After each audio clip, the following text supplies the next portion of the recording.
Il-kap tal-Partit Nazzjonalista Bernard Grech flimkien ma' sinjura tiegħu Anne-Marie laqgħu fid-dar ċentrali lil Joe Michael Hayden il-missier u l-iben illi trionfaw il-ħadd fil-għaxija fl-ewwel edizzjoni tal-Malta's Got Talent. Bernard Grech feraħ lil Joe Michael Hayden li rnexxilhom jisirqu l-qlub ta' bosta Maltin u Awċin bil-makkjetti fil-waqt li grazzi għat-talent tagħhom taw spinta il qudiem li tradizzjoni Maltija permezz tal-għana u l-personalità tagħhom illi fil-kollaborazzjoni ta' bejniethom anqlet tbissi ma' fuqhom it-telespettaturi.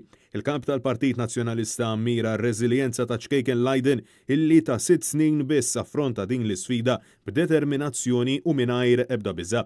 Huwa awgura kull suċċess lil missieru liben fil-karriera tagħhom u ringrazzjahom tal-li bemilhom u bl-ispettaklu tagħhom isperaw lil poplu Malti u Awċi.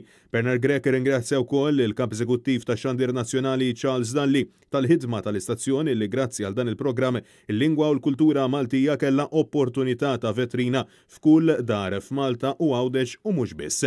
Fil-waqt li Bernard Grech u sinjura tiegħu taw rigal ċkejken li tfajjel f'okkażjoni ta' dawn il-jiem speċjali ta' festi.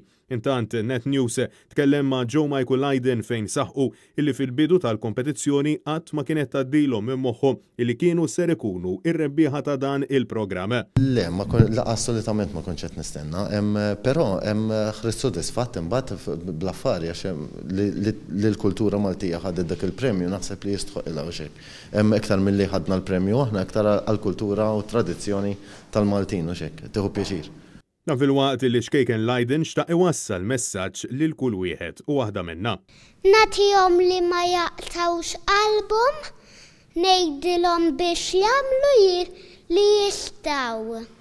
Francesco Catania, għal Net News.